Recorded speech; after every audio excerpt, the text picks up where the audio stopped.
اعوذ باللہ من الشیطان الرجیم بسم اللہ الرحمن الرحیم السلام علیکم ورحمۃ اللہ وبرکاتہ۔ آج کا ہماری دعا کا ٹاپک ہے دعا کی قبولیت کا راز۔ کبھی کبھی آپ نے محسوس کیا کہ ہم لوگ دل سے دعا مانگتے ہیں، آنکھوں میں آنسو بھی ہوتے ہیں، یقین بھی ہوتا ہے، لیکن پھر بھی ہماری دعائیں قبول نہیں ہو رہی ہوتی۔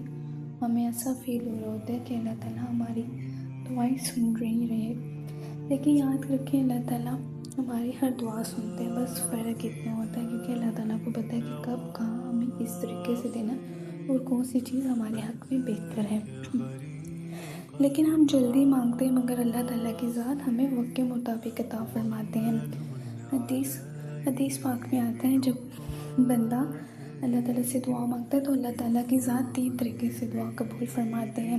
یا تو وہ چیز ہمیں فوراً مل جاتی ہے، یا پھر اس کے بدلے مصیبت ٹال جاتی ہے، یا پھر وہ دعا جو ہوتی ہے ہمارے آخرت میں محفوظ آخرت کے لیے محفوظ رکھ لی جاتی ہے۔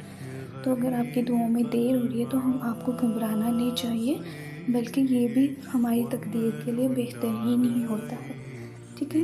کبھی کبھی اللہ تعالیٰ جب ہماری دعاؤں کی جواب نہیں دیتے تو اس ٹائم اللہ تعالیٰ ہمارے دل کو بدل دیتے ہیں، تو ہمیں صبر، یقین اور اس کے بدلے ہمیں صبر، یقین اور سکون سکھا دیتے ہیں۔ یہی دعا کا سب سے خوبصورت قبولیت کا انداز ہوتا ہے۔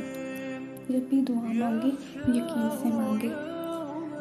آپ کو پتہ ہے اللہ تعالیٰ جانتے ہیں کہ وہ ہماری سنتے بھی ہیں، چاہے ابھی چاہے بعد میں، مگر ہمیشہ بہتر وقت پر عطا فرماتے ہیں۔ اگر آپ کو میری باتیں اچھی لگتی ہیں تو چینل کو لائک، سبسکرائب اور شیئر کر دیجیے گا۔ دعاؤں میں یاد رکھیے گا۔ اللہ حافظ۔